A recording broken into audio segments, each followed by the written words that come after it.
We are recording. Okay, so I just wanted to express what is happening here and going forward. In the special meeting process that was convened by Dan Connolly, and it's recorded among members that there was sentiment supported for the special meeting of over 100 members, and it was scheduled over 3 sessions, and a set of issues on GitHub were outlined for discussion.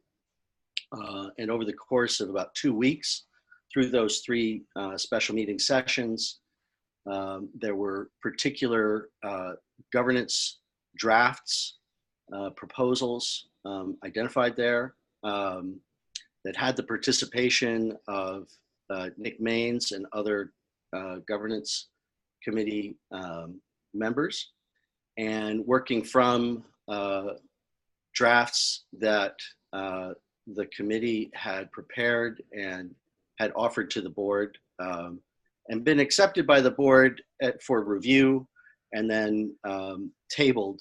I'm speaking specifically of the GP 001 document, which was a guide for governance and for an expression of a formal expression of the operation and remit of the governance committee.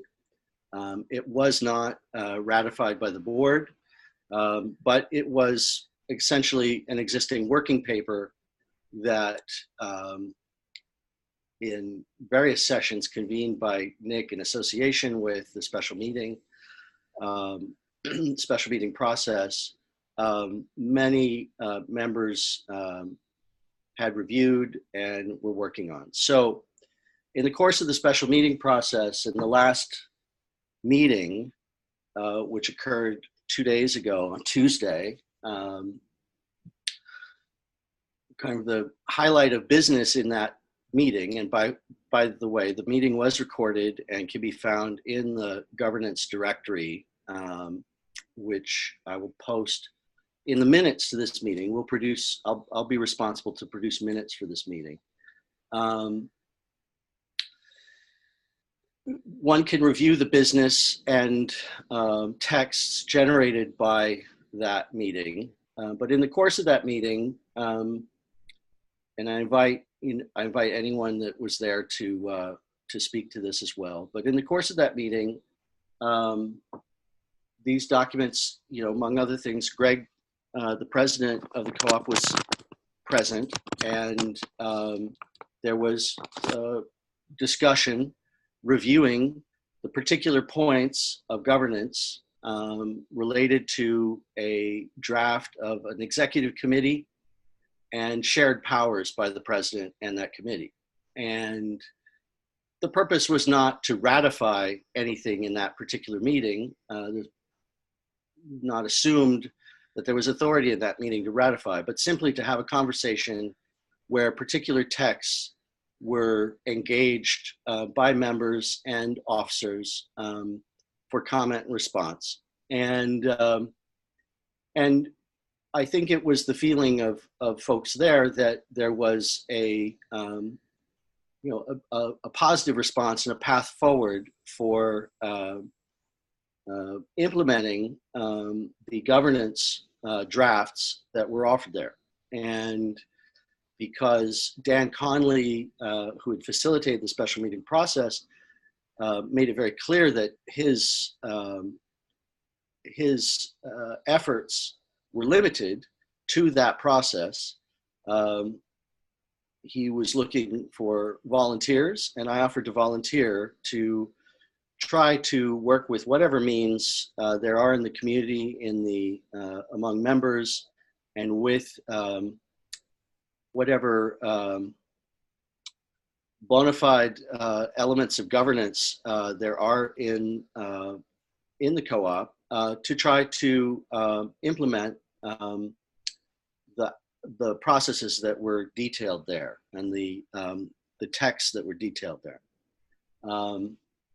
In Discord, and I'm sorry, I'm limited in being able to move around and offer things from my screen right now, but in Discord, in the governance channel, there is the particular text that was reviewed with the president about the executive committee structure. And that's available, and people can review that, and I really encourage folks to do that.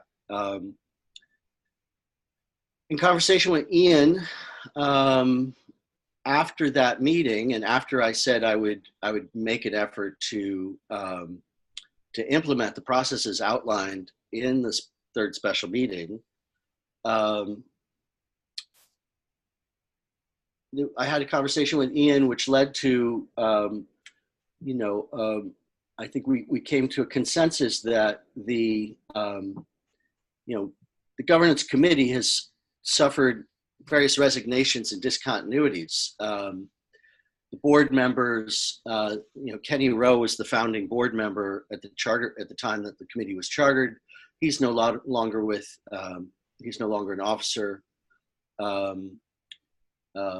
Nick is, I believe he's committed to this process, and I'm looking forward to working with Nick in this process going forward.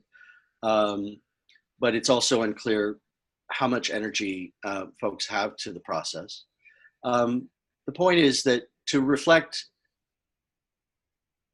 the status of this particular meeting, I suggested the name Governance Working Group, because to distinguish from the idea of this as a chartered body of the co-op. And so I just wanted to express my intention to be here with interested members for this hour, to look at what tasks need to be engaged to implement the texts that were reviewed in the develop, define, and implement the texts that were reviewed in the special meeting process. And then also, set a time consistent with the people that were participating in that process, set a time for another meeting next week. So that's what brings me here. I offer the floor to anyone that wants to respond.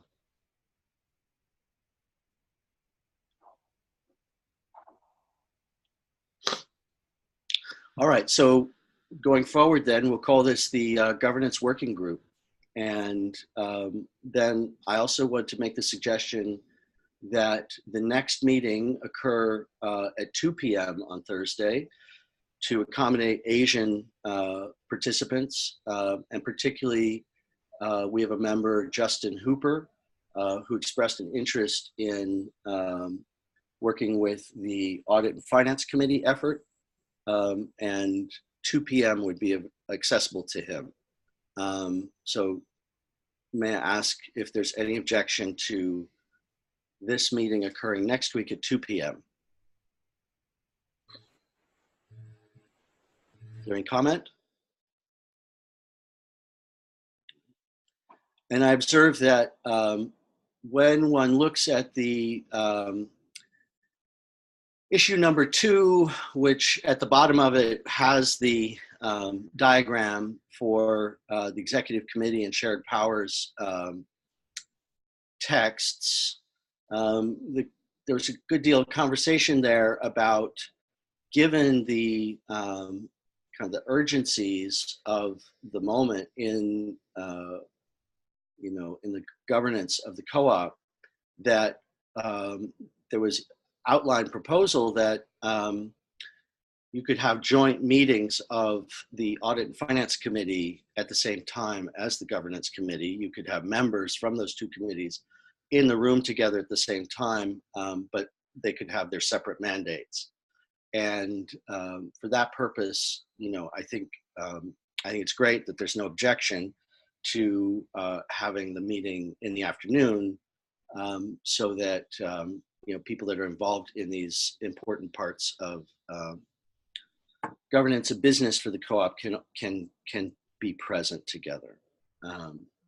So that's my interest in being able to reach out to Justin and say that there's a place where members who are interested in these issues can meet and try to implement them formally for the co-op.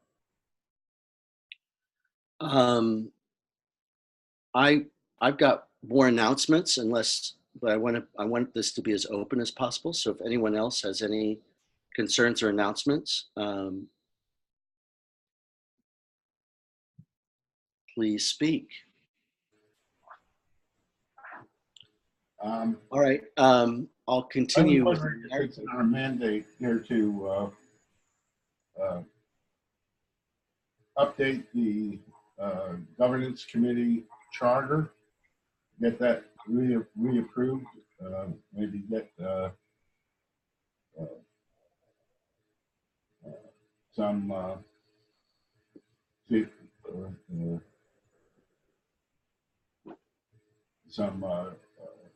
board or co-op participation. I guess as well as, I'm uncertain as to the next steps in getting the executive committee reformalized and such, updating that. I know Nick gave his apologies today. He had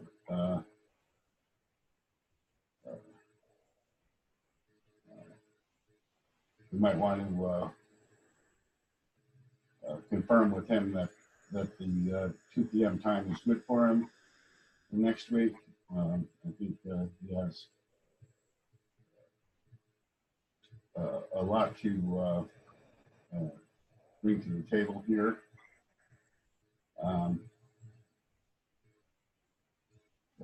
So that's just my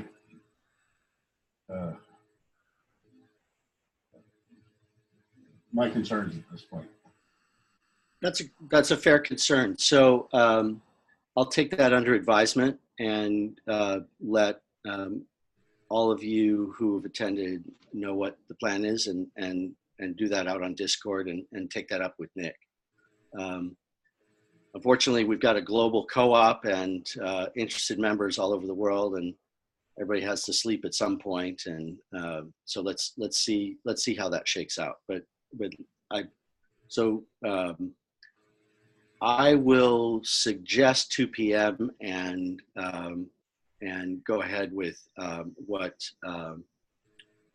we can work out with Nick, and keep the folks apprised here.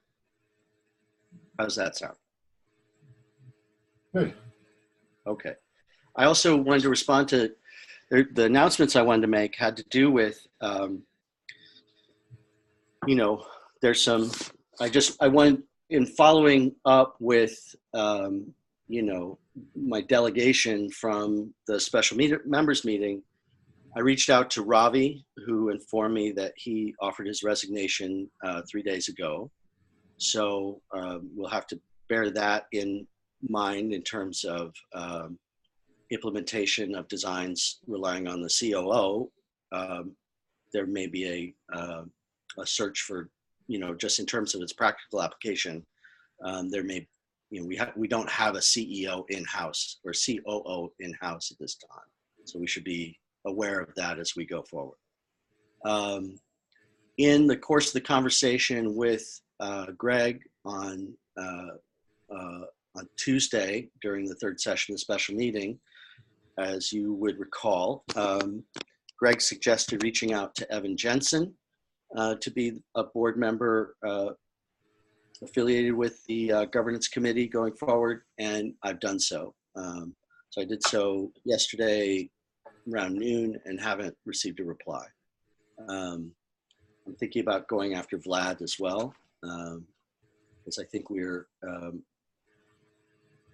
and also I know Nick is in conversation with Steve Ross Talbot, and I think if he's interested, we'll be able to know that by next week.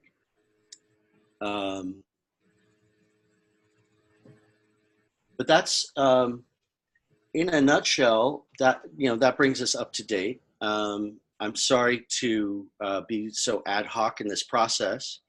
Um, Next week, my life will permit me to get an agenda together to have that process open in governance channel as we lead to a meeting next week. In the meantime, Ian or Rick or Jim, I'm happy to share the floor. In fact, I'd love to hear any other comments about how we could use this time. We're 20 minutes into an hour.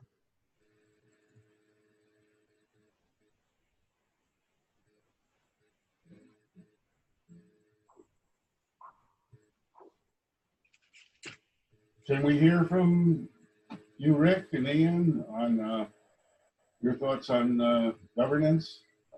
Sure. I think it's a good idea to reconstitute the governance committee. And if Nick is up for doing that, I think he's the best person for it. If you recall, the governance committee was made up of originally Kenny Rowe, Nick Main, Camilla Ramale, Daniel Salkov, and Dror Dayan. They were successful in getting both Dror and Dan Salkov installed as board observers. Let's see, since the committee was formed, of course, Kenny stepped away. Nick became the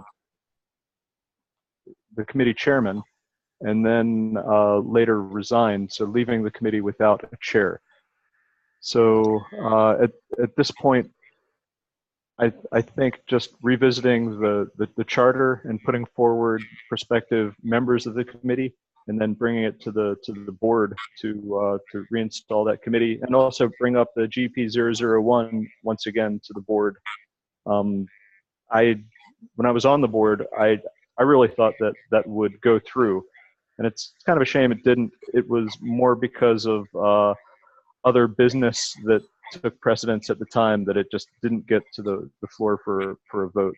The first time it came to a vote, not all of the board members had reviewed it, and it got kind of pushed out and just didn't end up on an agenda and voted in. But I think that it's likely that GP001 would pass, and also that you could probably reinstall the some new members onto that committee and have it recognized by the board. Yeah, do you know when the next board meeting occurs? Yeah, board meetings occur regularly the first Tuesday of each month at 12 Pacific.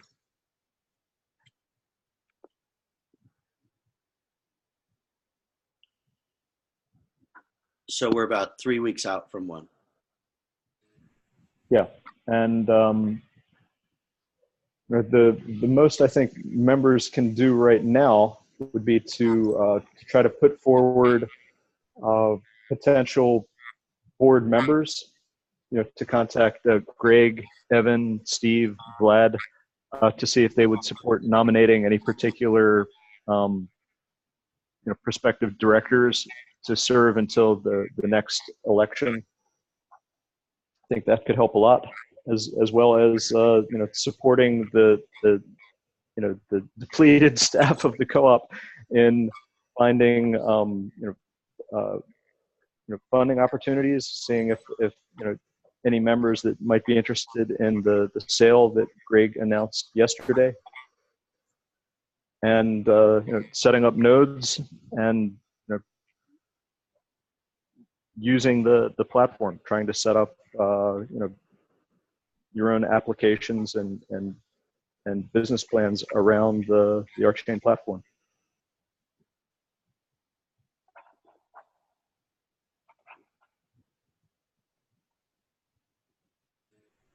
In that respect, I'll mention the DApp developers group, which is currently being incubated in the co-op as per Ned's suggestion.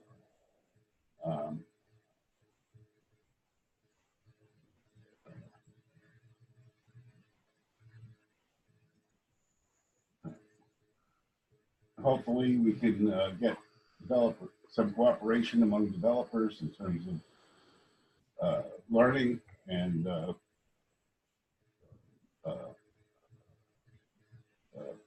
building, successfully building applications in anticipation of mainnet.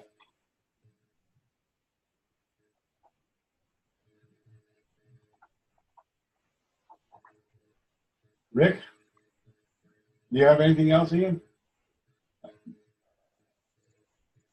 No, I don't think so. What about reformulation of the executive committee? For some reason, I thought Rich was going to spearhead that effort.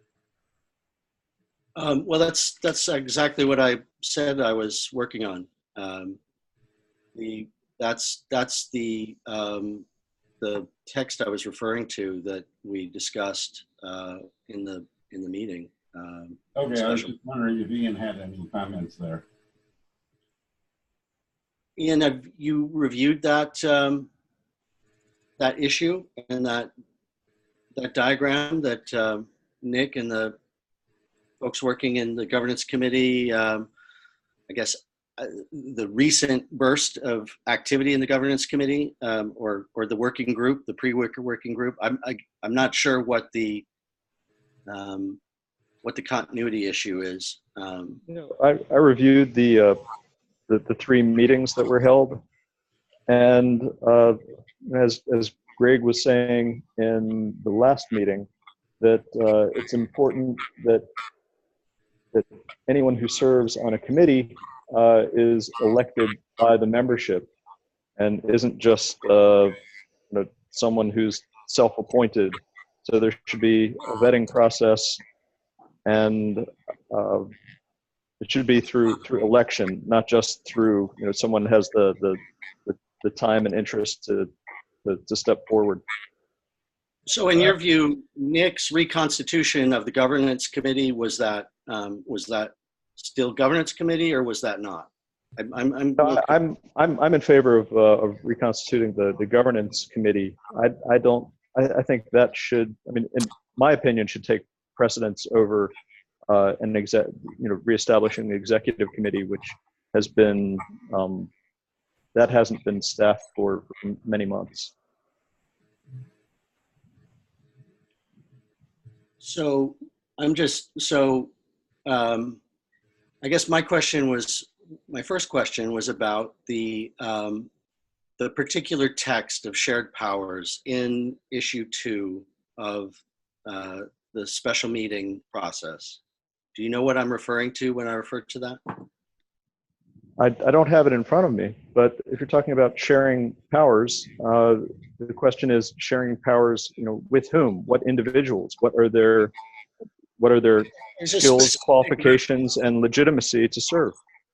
I put it in Discord, the specific item that was discussed. It's a specific text with specific adjacent texts. There's a diagram of shared powers. I'm just trying to establish, because that process was convened by Nick, and Nick, Nick is supporting this meeting today. There's work to do. It's difficult work. It's labor to engage all of the documents, keep track of which board members are still here or those departed, or what the practicalities are. Meanwhile, this is not about power. I want to make clear, this is not about power. This is about reducing exposure to risk. Okay. Yeah, I think Ian's point in terms of priorities is he wants us to focus on creating a legal committee so that we can do work. And I agree with you completely, which is why I sort of think that the work should continue on that issue. But in the meantime, we can constitute, or at the same time, we can constitute a legal governance committee, as Ian suggests, although I think member election is half of the process. The other half is members who are approved by the board. That we have both the bottom up from the membership and the top down from the board, so that we have a working committee that can work in conjunction with the board and take responsibility from the board, and can be trusted by the board and the membership. So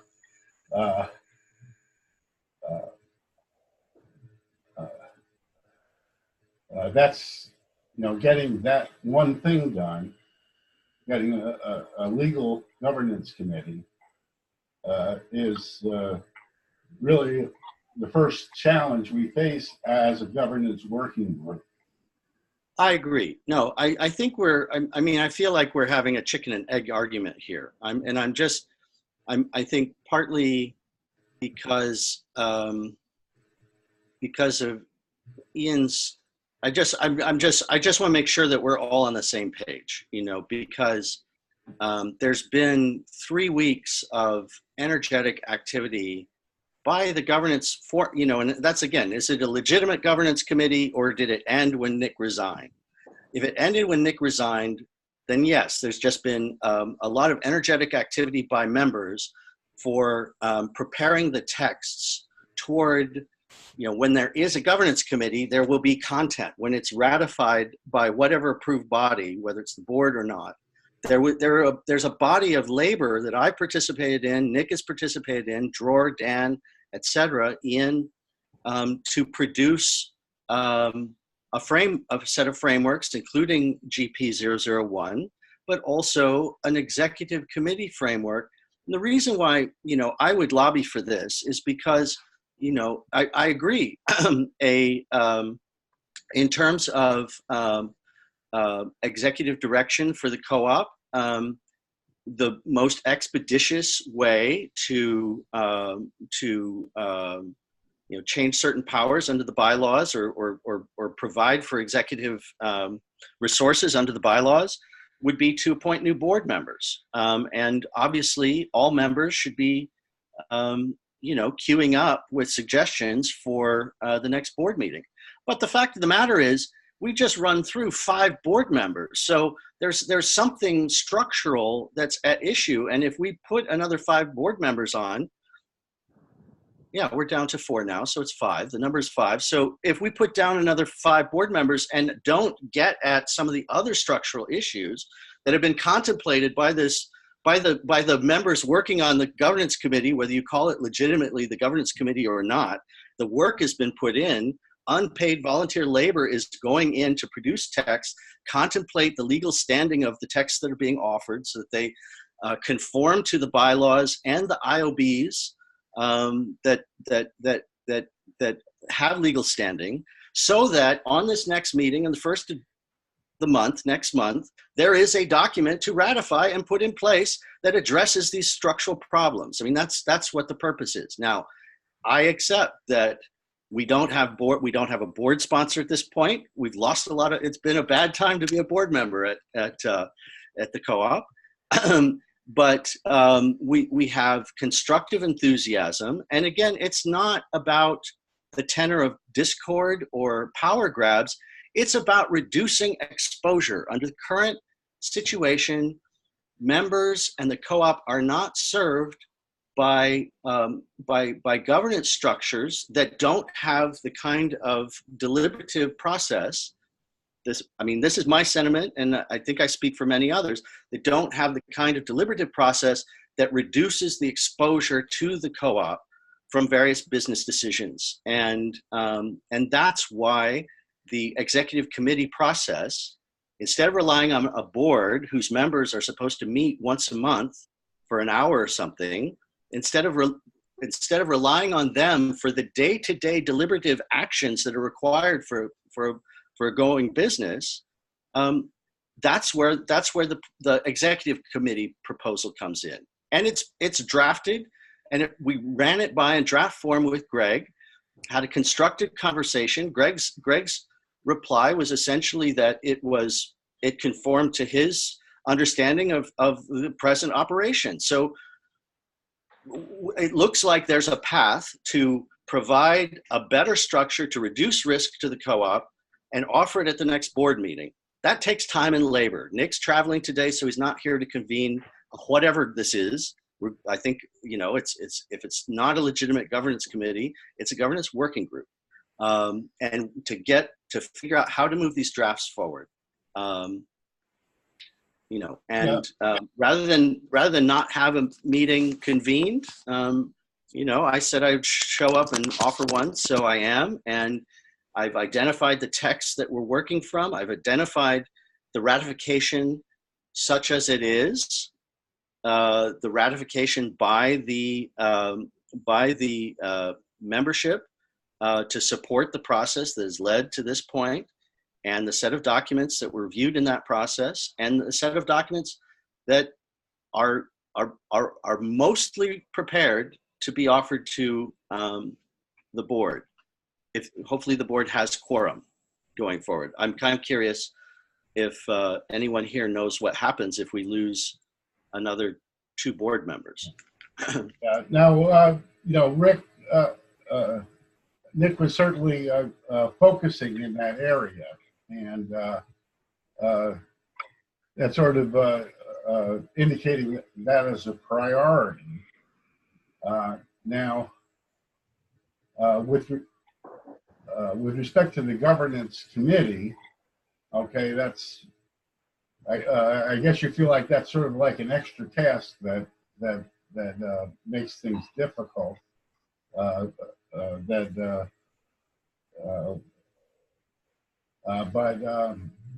hope was that while Nick is sort of spearheading the executive committee formulation, that you would sort of lead the governance committee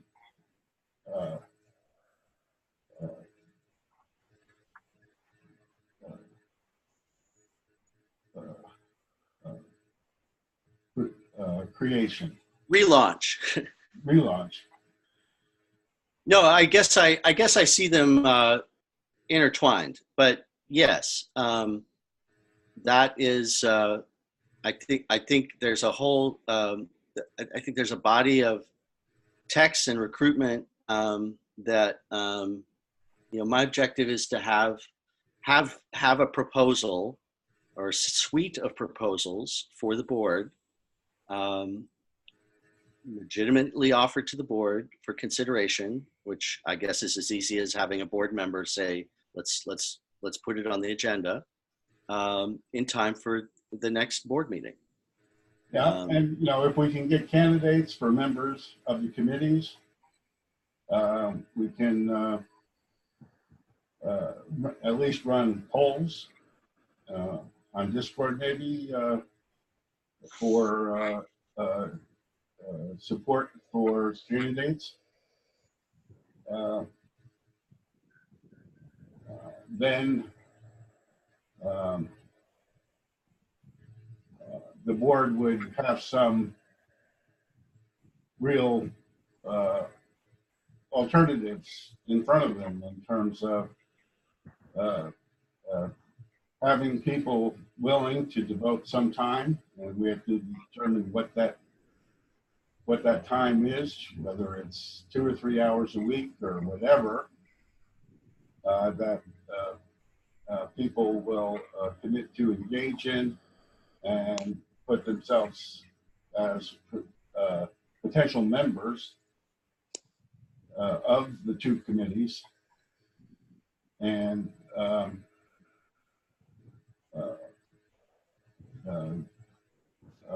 get member feedback on that. And my own feeling is that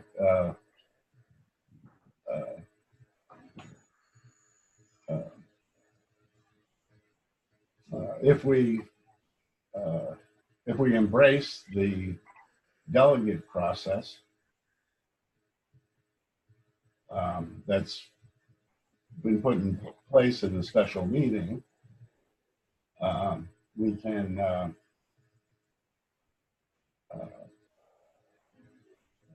show significant weight behind choices for these positions. Well, Ian, can you help me? Was the like the members seated to the previous governance committee, were those elected, or were those like just like self-nominated and determined to be qualified? What was My are you familiar recollection with the of, process? yeah, my recollection of the process was that Nick put together a charter, and those names were listed in the charter. The charter was put forward as a proposal to the board, and it was resolved that that charter be accepted. And speaking to the past few minutes, the process I think that would work would be putting forward board, prospective board nominees as well as proposals to the board members, because you're gonna need a board member to champion any one of these nominations or proposals to get it onto the agenda and sent out to other board members. I don't think the current board members follow all the activity in Discord and the special meeting process, so you got to be able to reach them. So finding any current board member to champion a proposal or nominee and put it on the agenda and get it out to the other board members so that it can be voted on in the first Tuesday board meeting. I mean, that's the only procedure I can see that would work. When it's again like you weren't participating in co-op business so much, but the first special meeting was attended by 2 board members, and those 2 board members remained in contact through the process. So, but like I say, one of those board members has since resigned, and the other, I'm not positive, will be in a position to offer business at the next meeting. So, but if that's why I reached out to Evan, and for that matter, I'm not entirely convinced that anything that's, I'm not entirely convinced that Greg wouldn't support some of this, or so I think there's tie-in. I mean, either we've got tie-in or we don't, but the process needs to go forward, and I'm in complete agreement that we need to, identify, basically put together a new charter similar to the charter that was passed. Now, the charter that was passed was, that involved Kenny was the chair, wasn't that right? And then Nick yes, became the chair after Kenny departed. That's right. Yeah. Okay. So anyway, part of my purpose in the announcements was reporting back to folks what, the 2 different outreaches I made to board members and the results that I had. So yeah, another way, yeah. to get the attention of the board members, if you have clear nominees and proposals that you can show are well supported by the membership, then that would put pressure on those board members to take the proposal or the nomination seriously and include it in the next board meeting agenda. Yeah, at the special meeting, Vlad was actually selected to be head of governance, and he came to some governance meetings initially. Indicated that he wouldn't be involved greatly, but I think when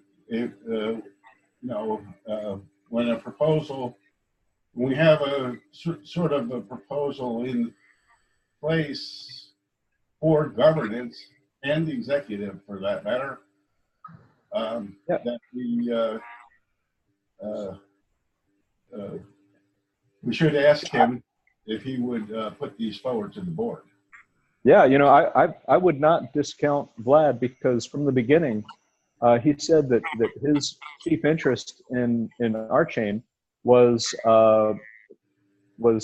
development of Casper, as well as governance. And I mean, he's more focused on blockchain governance, but that does fall into his, you know, his interest. And he said that his participation would be mainly around those two functions. So he might be receptive to bringing those forward. Yeah, I've followed his recent writings in that area. It'd be very interesting and energetic to if that interest was still there. So anyway, it sounds to me like we have a course of action. I'm committed to you know, to helping drive a set of nominees for going forward for governance. Are those of you who sat through this meeting, are those people that, are you all people that can consider taking a chair in a governance committee? I certainly would.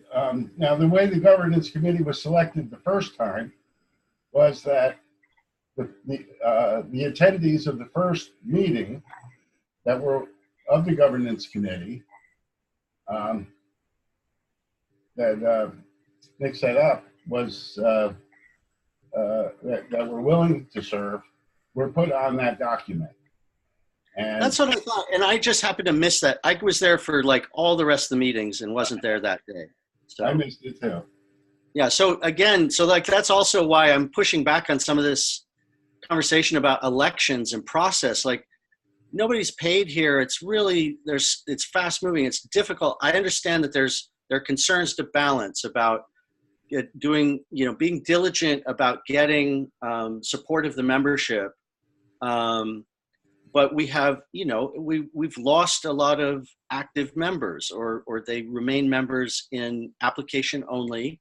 And so it's, you know, all one can do is sort of, you know, I'm guided by what Dan did, was, you know, to reach out. He got 100, more than 100, more than 10% of, I got to be careful as to which I believe it was active members, to ratify the special meeting process, which didn't necessarily conform to the quorum requirements of the bylaws, but it was, it was de facto diligence. And so that's why I'm pushing back on, like, hey, maybe we can do an elective process, but it wasn't followed in the past. And apparently the previous committee was legitimate. And so if you know, so anyway, I will lead that process to try to find a good pool of at least 5 members, and a good chair. And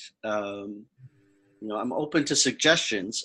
I don't need to be the boss of this, but where there's labor to do to facilitate, I'm here to support. Ian, is this anything that you are interested in going forward? Well, on the previous governance committee, I wasn't a member, but I participated in, I think, all the meetings except for one. So I'm interested to participate, but I'd want to clarify that, you know, my participation, you know, I would want to document conflict of interest, because I'm receiving some payment from the co-op, so I wouldn't be completely independent. And that's another important thing as these processes go on, to have, you know, put forth very clearly any potential conflict of interest. Because when we even look at the membership, it would be interesting to try to figure out the stakeholder balance of who in the membership is actually interested in building a business on RChain, you know, building a decentralized application, which is the original model of the co-op. That's so when the platform launches, if we stick to that design of a co-op, of a consumer co-op, that makes sense. But since we're still in the bootstrap phase, the members who are most active right now, many of them have no interest in building dApps and running them on the platform. They may more be interested in speculating in token price or in getting contracts from the co-op to work on various parts of the platform or other reasons. Oh, sure. What's do you have any suggestions for evaluating stakeholder interests in that way? Like, it sounded like you had some. Nick, when Nick was chair of the governance committee, he started putting together a questionnaire that might go out to the full membership. That's well beyond the people who participate on Discord, to see if there's still interest, and ask them some questions, get a better idea of who makes up the membership. So I support that idea too. A survey.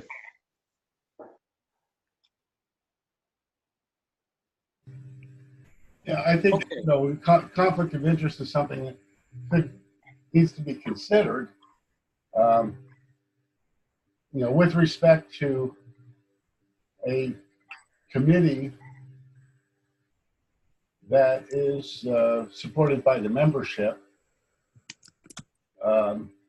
it needs to include people who are in the know, so sort of in the loop of the process. And I wouldn't say that being an employee of RChain would necessarily disqualify a person. Now, a person may want to disqualify themselves on that basis, but right.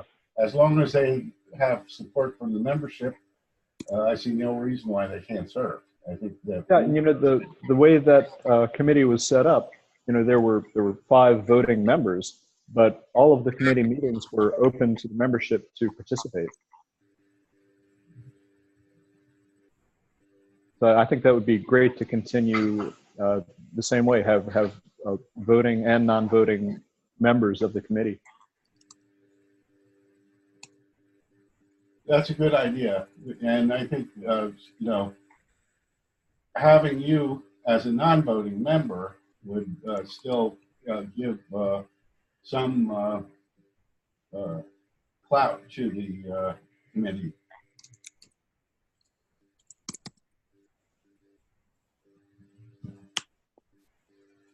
All right, I'm putting a couple of action items in the chat that I'll copy back to Discord and flesh out between over the next week with whomever wants to help with the process. So the items I put in are a body of nominees for the committee to be rechartered going forward. A draft of that recharter to be able to offer at the board. So that's kind of implicit, getting a board sponsor to get that to the agenda. Now, when does that agenda close, Ian? Is it like a week or so, or is it right up to the meeting? It's in the bylaws. Exactly 48 hours or something, like the agenda has to be published 48 hours in advance or something. I think so, but in practice, we would often see agenda items just before the meeting even. But the problem is, unless you get those agenda items circulated to the members and give them a chance to review them, then they wouldn't be able to vote unless they had adequate time to read and understand. Members would not have adequate time, is what you're saying. Sorry, the members of the board.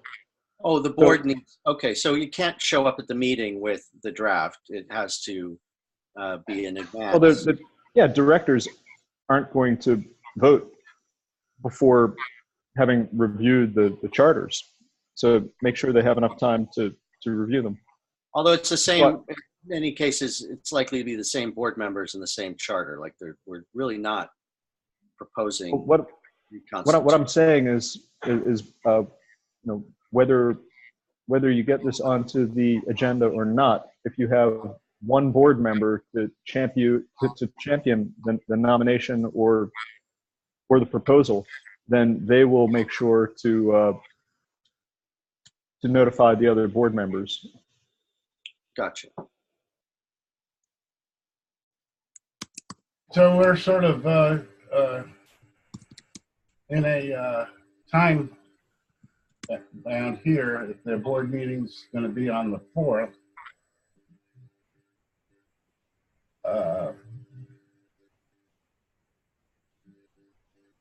certainly. Well, it's a question.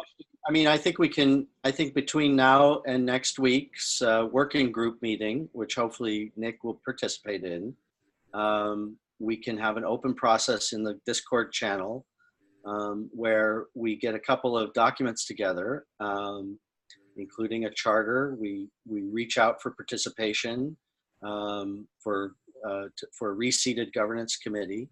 I think this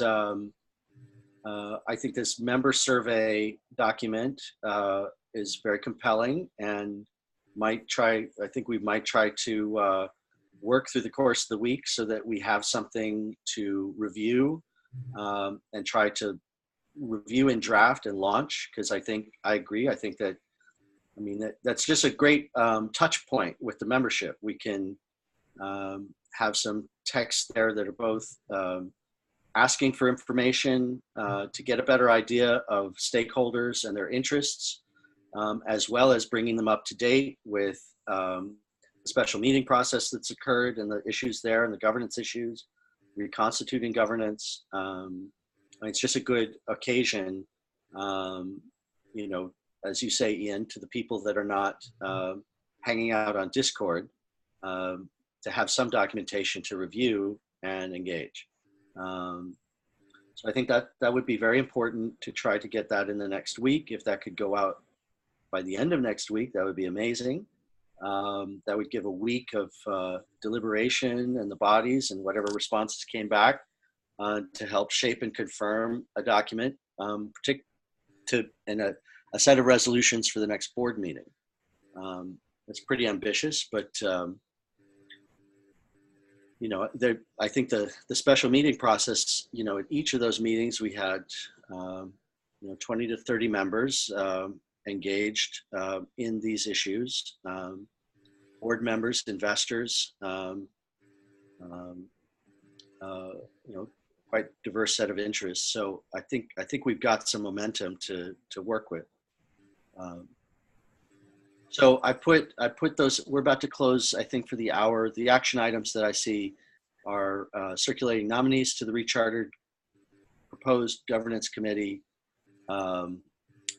finalized draft of offer draft of member interest survey next week, with a draft of recharter, and then reach out for board support to all the current board members, all 4 of them. That seems like a pretty hefty bit of work. Is there anything else to add as an action item? Do we agree that that's what we've discussed here? Yeah, I'm not sure how I can aid the process at all. But what help I can provide. Do we want to?